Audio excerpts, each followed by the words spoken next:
అందరికీ నమస్కారం అండి. ఇవాళ మనం చెప్పుకోబోయే కథ పేరు మనమంతా ఒకటే. ఈ కథని రచించిన వారు శేషు గారు. ఇక మనం కథలోకి వెళ్ళిపోతే, సరళ, చీకటి పడుతుంటే ఇంకా బయట ఆటలేమిటి, లోపలికి రా. ఆఫీసు నుండి వస్తూనే తండ్రి రామారావు గట్టిగా పిలుస్తూ ఇంట్లోకి దారితీశాడు. వస్తున్నా నాన్న అంటూ, రారా అన్న, నాన్న పిలుస్తున్నాడు అంటూ అన్న శేఖర్ని పిలిచింది.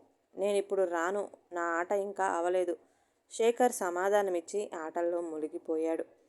సరళ ముఖం చిన్నబుచ్చుకొని లోపలికి వచ్చి కాళ్ళు చేతులు కడుక్కొని తల్లి దగ్గరికి వచ్చింది. సరళ 5వ తరగతి చదువుతుంది. అన్న 7వ తరగతిలో ఉన్నాడు. అమ్మ నాన్న రమ్మంటే అన్న రాలేదు, ఇంకా ఆడుకుంటాడట. తల్లి లక్ష్మి దగ్గర గునిగింది సరళ. వస్తాడులేమ్మా, పాల గ్లాసులో పెట్టి ఉంచాను, తాగి పుస్తకాలు తీసి చదువుకో, నాన్నగారికి టీ ఇచ్చి వస్తాను అంటూ ఆమె వెళ్ళి భర్తకి టీ ఇచ్చింది. అప్పుడే ఫ్రెష్ అయి వచ్చి కూర్చున్న రామారావు, ఏమిటి దాని గొడవ? టీ అందుకుంటూ అడిగాడు భార్య లక్ష్మిని. ఏం లేదు అన్న ఆటల నుండి రాలేదని చిన్నగా నవ్వింది లక్ష్మి. వాడితో పోలికేమిటి, మగపిల్లాడు, ఎంతసేపైనా ఆడుకుంటాడు. ఇది ఆడపిల్ల, ఇప్పటి నుంచే భయం చెప్పకపోతే ఎందుకు పనికి రాకుండా పోతుంది. దాన్ని వాడి గురించి మాట్లాడొద్దని చెప్పు అన్న అతడి మాటలకు లక్ష్మి విస్తుపోయింది. పాలు తాగి పుస్తకాలు ముందేసుకుని కూర్చున్న సరళ కళ్ళల్లో నీళ్లు తిరిగాయి. ఏంటండి ఆ మాటలు? చిన్నపిల్లల మధ్య ఆ తేడాలెందుకు? వాడు కూడా చదువుకునే సమయం కదా, వాడిని పిలవాల్సింది పోయి దానినెందుకు అంటున్నారు? తల్లిదండ్రులం మనమే అలా అంటే ఎలా అంది లక్ష్మి. చాలు సమర్థింపులు. ఇప్పటి నుండి అదుపులో పెట్టకపోతే ఏకు మేకవుతుంది. వాడిది నా పోలిక. వాడికేం, ఈ ఇంటికి కాబోయే మహారాజు, ప్రస్తుతం యువరాజు. ఇంకేం మాట్లాడకు, చెప్పింది చెయ్యి అంటూ గదిలోకి వెళ్ళి బట్టలు మార్చుకొని బయటికి వెళ్ళిపోయాడు. అతని మాటలకి మనసులో బాధ కలిగింది. అతనికి సమానత్వం అంటే ఇష్టం లేదని, ఆడదానిగా తనని చిన్నచూపు చూస్తాడని తెలిసిన కూతురు పట్ల అతని వైఖరి మారుతుందని భావించింది లక్ష్మి. కానీ ఈరోజు అతని మాటల్ని బట్టి అతనికి ఎవరైనా ఒకటే అనిపించింది. ఇంతలో కొడుకు లోపలికి వచ్చాడు, ఒళ్ళంతా దుమ్ము కొట్టుకుని. ఇంతసేపు ఆటలేమిటి నాన్న? చెల్లి చూడు, నాన్న పిలవగానే వచ్చి చదువుకుంటుంది. ఇప్పటికైనా త్వరగా రెడీ అయ్యిరా, పాలు తాగి పుస్తకాలు తీదువు కానీ అంది లక్ష్మి. మాకంటే గేమ్ ఉంటుంది, అది పూర్తిగా అయ్యే వరకు రాలేం. దాన్ని ఆటలన్నీ పిచ్చి ఆటలు. అయినా నేను హోంవర్క్ స్కూల్లో అయినా చెయ్యగలను. ముందు పాలు బిస్కెట్లు ఇవ్వు, ఆకలేస్తుంది. తర్వాత కాళ్ళు చేతులు కడగడాలు అంటూ అక్కడ సోఫాలో కూర్చోబోయాడు. లక్ష్మి కోపం పట్టలేకపోయింది. లే, వెళ్ళి స్నానం చేసిరా, ఆ దుమ్ము ధూళితో సోఫా కూడా పాడు చేస్తావా? నువ్వు వచ్చేసరికి పాలు బిస్కెట్లు రెడీగా ఉంచుతాను అని తల్లి గట్టిగా గదమాయించేసరికి తలదించుకొని మారు మాట్లాడకుండా బాత్రూంలోకి దూరాడు శేఖర్. పాలు వేడి చేస్తున్నంతసేపు భర్త మాటలు బుర్రలో తిరుగుతూ ఉన్నాయి లక్ష్మికి. భర్త మాటలు కొత్త కాకపోయినా తన విషయంలో సహించినట్లు కూతురు విషయంలో సహించలేకపోతుంది. దీనికి ఏదైనా పరిష్కారం చూడాలి. ఈ ఆలోచనలతోనే వంట భోజనాలు పూర్తి చేసి పిల్లలను పడుకోబెట్టి తాను నడుం వాల్చింది. ఏంటోయ్ అంత దీర్ఘంగా ఆలోచిస్తున్నావు? మా అత్తగారు ఫోన్ చేశారా ఏంటి? నీ మనసు పుట్టింటికెళ్ళినట్లుంది అంటూ అదో జోక్ లాగా గట్టిగా నవ్వాడు శేఖర్. ఏం లేదు, తలనొప్పిగా ఉంది అంటూ మరోవైపుకు తిరిగి కళ్ళు మూసుకుంది లక్ష్మి. నేను పలకరిస్తేనే నీకు తలనొప్పి అంటూ విసుక్కుని పడుకున్నాడు రామారావు. అతనికి కోపం వచ్చిందని తెలిసినా మాట్లాడలేదు లక్ష్మి. మెల్లగా రోజులు కదులుతున్నాయి. భర్తతో మాట్లాడే అవకాశం కుదరటం లేదు లక్ష్మికి. భర్త ప్రవర్తనలో మార్పు లేదు. సరళకి తండ్రి ఎందుకు తనను అన్నలాగా ఫ్రీగా ఉండనివ్వడం లేదో అర్థం కావడం లేదు. తల్లి నడిగితే పరీక్షలకి చదువుకోవాలి కదా, ఆటలు అందుకే తగ్గించమన్నారు నాన్న అంటుంది. మరైతే అన్నకి కూడా పరీక్షలే కదా అన్నది తన సందేహం. కాలం ఎవరి కోసం ఆగనట్లు దూసుకుపోతుంది. పరీక్షలు అయిపోయాయి. సరళకి ఫలితాలు కూడా చెప్పారు. తను తరగతిలో ఫస్ట్ వచ్చింది. లక్ష్మి ఆనందం వ్యక్తం చేస్తూ స్వీట్ చేసింది. బలవంతంగా భర్తతో డ్రెస్ కొనిపించింది. నాన్న కొన్నందుకు చాలా సంతోషం కలిగింది సరళకు.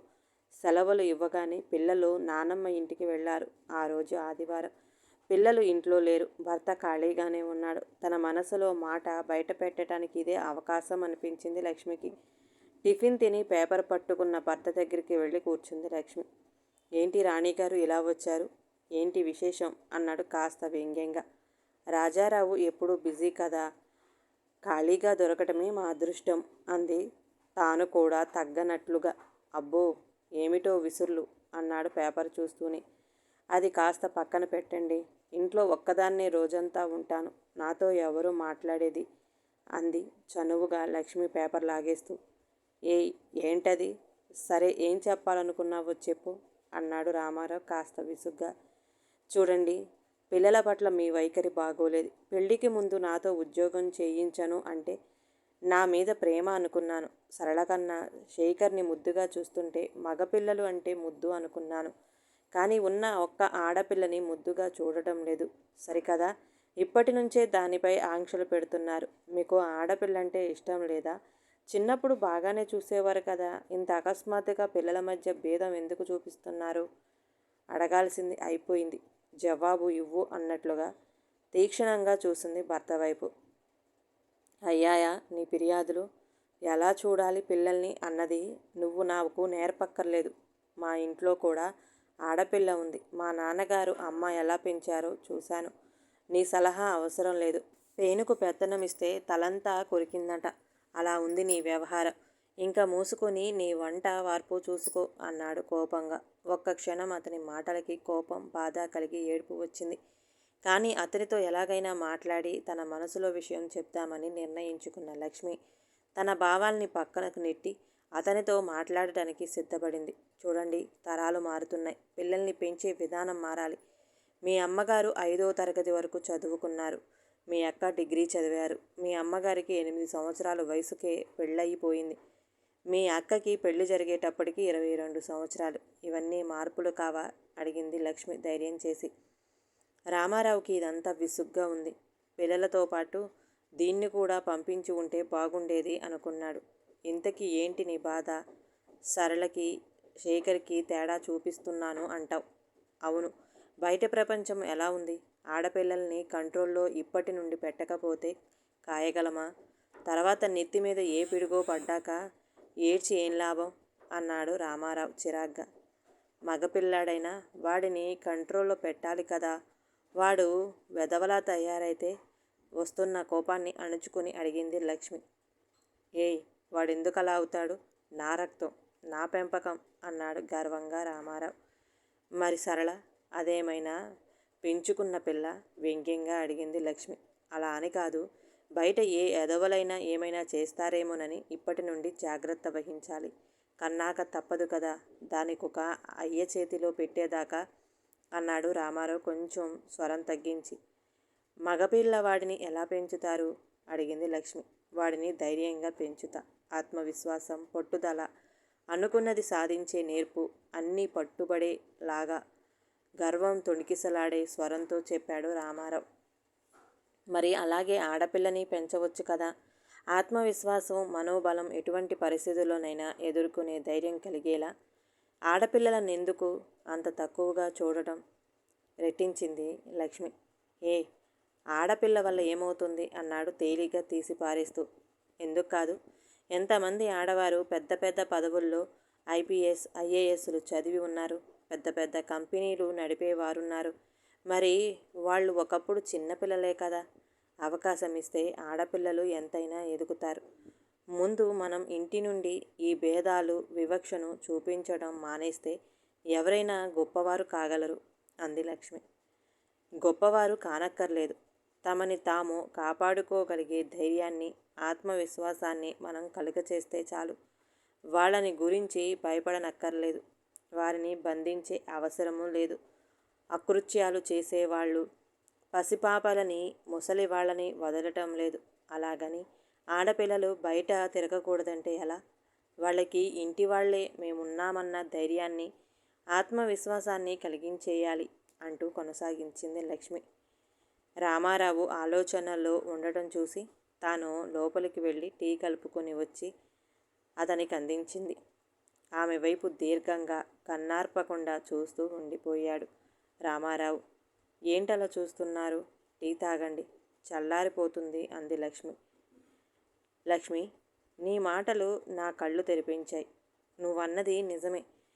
ఆడ మగ అనే వివక్షతో పిల్లల్ని పెంచకూడదు, సమానంగా చూడాలి. నిజానికి ఆడపిల్లకి ఎంత చేసినా వేరే ఇంటికి వెళ్ళేదే కదా అన్న భావంతో ఉన్నాను ఇన్నాళ్ళు. కానీ నిన్ను చూస్తే అనిపించింది, ఆడపిల్ల దీపం లాంటిది, మరో ఇంటికి వెళ్ళి అక్కడ కూడా దీపం వెలిగించి వెలుగులు నింపుతుందని. నీ మాటల వలన నాలో మార్పు వచ్చింది లక్ష్మి. ఇంకా మన చిట్టి తల్లిని చక్కగా చూసుకుంటాను. కాదు కాదు, ఇద్దరు పిల్లల్ని సమానంగా చూస్తాను. భార్య చేతిని తన చేతిలోకి తీసుకొని మాట ఇస్తున్నట్లుగా అన్నాడు రామారావు. అతనిలోని మార్పు చూసి లక్ష్మి ఆనందంతో ఉప్పొంగిపోయింది. ఏ మార్పు అయినా ఇంటి నుండే మొదలవ్వాలి అనుకుంటా. రామారావు, లక్ష్మి నాటి నుండి పిల్లల్ని పద్ధతిగా పెంచి మంచి చదువులు చెప్పించారు. వాళ్ళు చక్కగా చదువుకొని ఉద్యోగాలు సంపాదించుకున్నారు. శేఖర్కి బెంగుళూరులో ఉద్యోగమైతే సరళకి ఉన్న ఊరిలోనే దొరకటం అదృష్టంగా భావించారు. సరళ ఉద్యోగం చేసే ఆఫీసులో అమ్మాయిలు నలుగురే ఉన్నారు. వాళ్ళు భోజన విరామంలో కలిసి తమ కష్టసుఖాలను పంచుకునేవారు.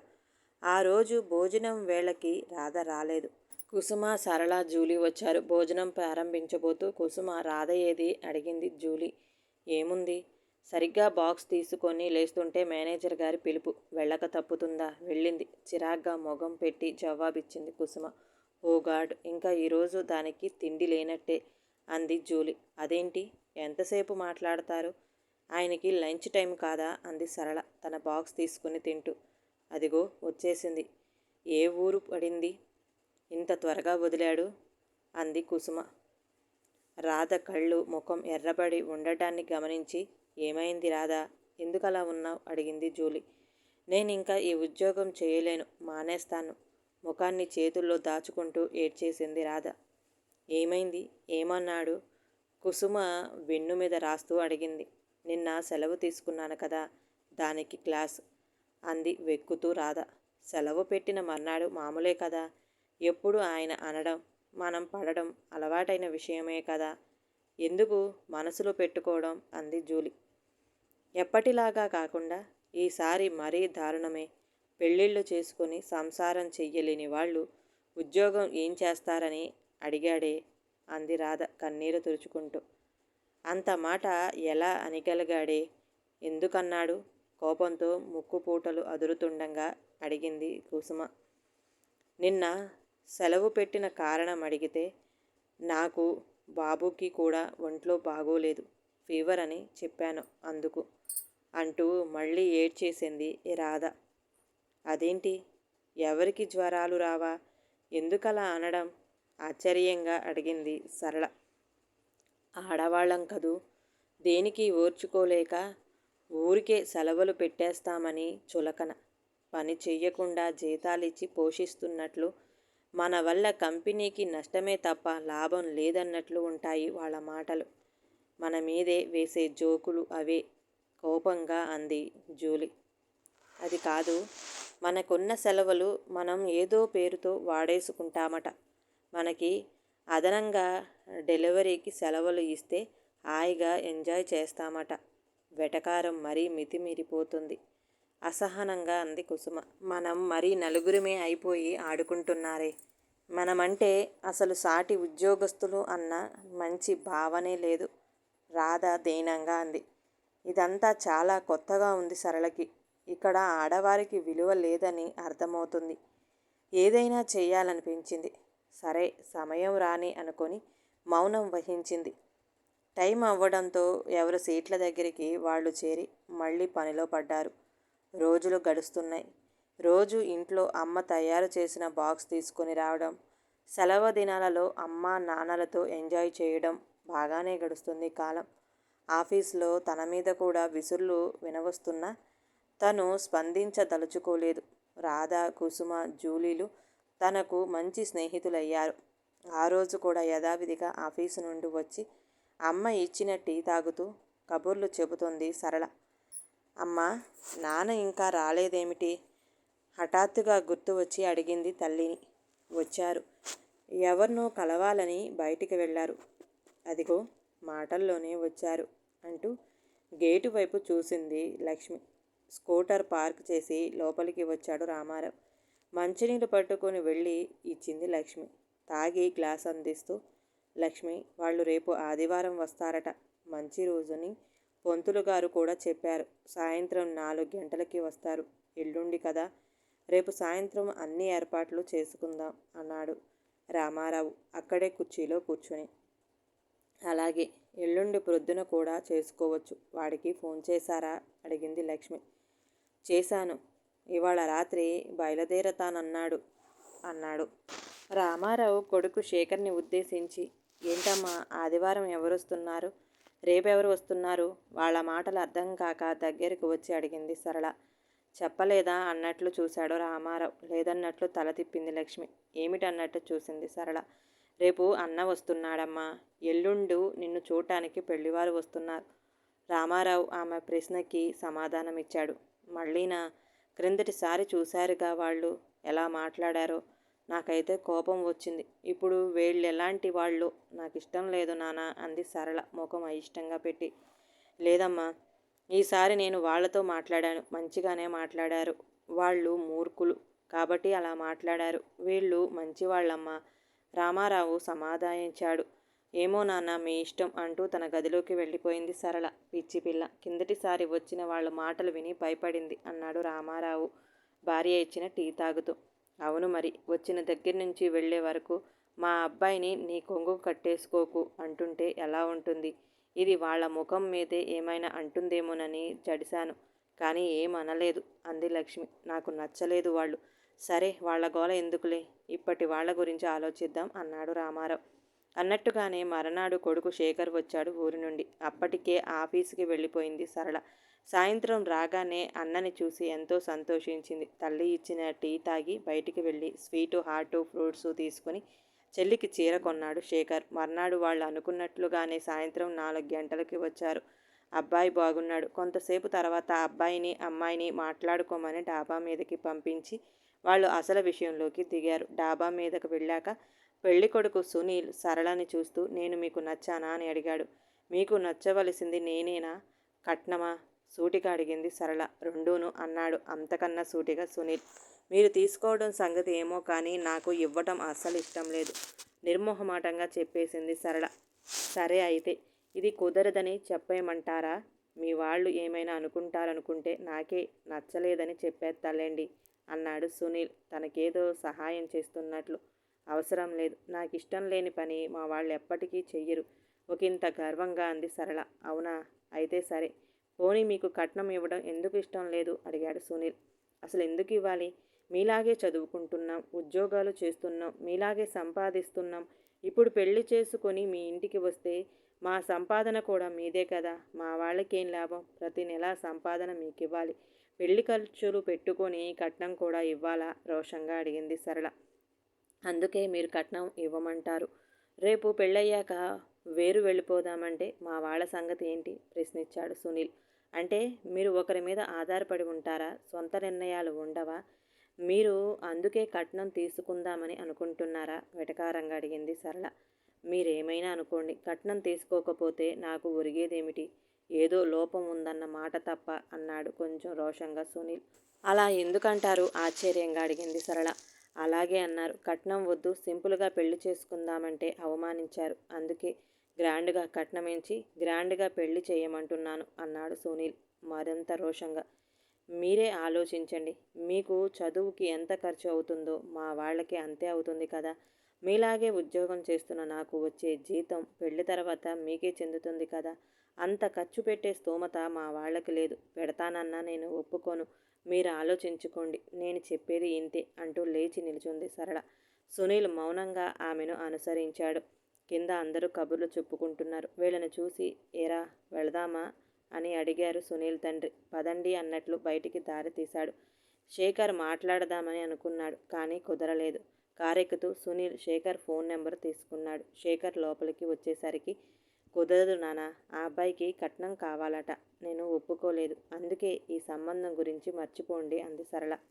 అదేంటి, వాళ్ళు మాకేం అవసరం లేదు, పెళ్ళి మీ ఇష్టం అన్నట్టు మాట్లాడారు అంది లక్ష్మి ఒకంత ఆశ్చర్యంగా. అవునా, ఏమో బాబు, వాళ్ళకే తెలియాలి. నేను డ్రెస్ మార్చుకుంటున్నా అన్నా, అలా బయటికి వెళ్దాం వస్తావా అని అడిగింది సరళ శేఖర్ని. సరేనని ఇద్దరూ బయటికి వెళ్ళి పార్కులో కూర్చున్నారు. బుర్ర వేడెక్కింది అతనితో మాట్లాడేసరికి అంది సరళ. ఏమన్నాడేంటి, కుతూహలంగా అడిగింది శేఖర్. జరిగినదంతా చెప్పింది సరళ.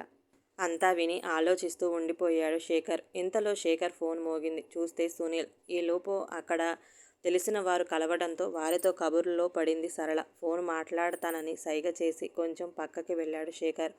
హలో చెప్పండి అన్నాడు శేఖర్. నేను మీతో మాట్లాడాలి. ఇప్పుడు మాట్లాడొచ్చా అడిగాడు సునీల్. మాట్లాడండి అన్నాడు శేఖర్. 10 నిమిషాలు మాటలయ్యేసరికి శేఖర్ ముఖం ప్రసన్నంగా మారింది. ఇంతలో సరళ వచ్చి ఎవరో ఫోన్లో అడిగింది శేఖర్ని. ఇక వెళదాం పద, మళ్ళీ నేను బస్సుకు వెళ్ళాలి అన్నాడు శేఖర్. సరళ మౌనంగా అనుసరించింది. ఇంటికెళ్ళాక భోజనం చేసి గదిలోకి వెళ్ళిపోయింది సరళ. శేఖర్ మర్నాడు ఊరు వెళుతున్నా అనడంతో శేఖర్ అమ్మా నాన్నలతో కొంచెం సేపు మాట్లాడి పడుకున్నాడు. మర్నాడు సరళని కూడా సెలవు పెట్టించి బయటికి తీసుకెళ్ళాడు. అక్కడ సునీల్ కలిసి ఇద్దరితో మాట్లాడి సరళ చెప్పింది తనకి నచ్చిందని, అంతా తన ఇష్టప్రకారం జరుగుతుంది అని చెప్పాడు. అంతా అనుకున్నట్టే జరిగింది. వివాహం జరిగి వాళ్ళింటికి వెళ్ళాక సమయం దొరికినప్పుడు అడిగింది సరళ. మీరు అంత త్వరగా మనసెలా మార్చుకున్నారు? చిన్నగా నవ్వాడు సునీల్. నీ మనసు తెలుసుకుందామని అలా మాట్లాడాను. ఇద్దరం ఒకే విధంగా సంపాదిస్తున్నప్పుడు మనలో ఎవరు ఎక్కువ తక్కువ కాదు. నీ మాటలు నాకు నచ్చాయి, అందుకే ఒప్పుకున్నాను. ఇంకా ఎప్పుడు మనం సమానమే, ఎటువంటి తేడాలు లేవు, సరేనా అన్నాడు ఆమె చేతిని తన చేతిలోకి తీసుకొని. సరళ అతని భుజం మీద తలవాల్చింది తృప్తిగా. సరళకి కూడా ఆఫీసులో చేదు అనుభవాలు సాటి ఉద్యోగస్తులు, మేనేజర్ రూపంలో ఎదురవుతున్నాయి.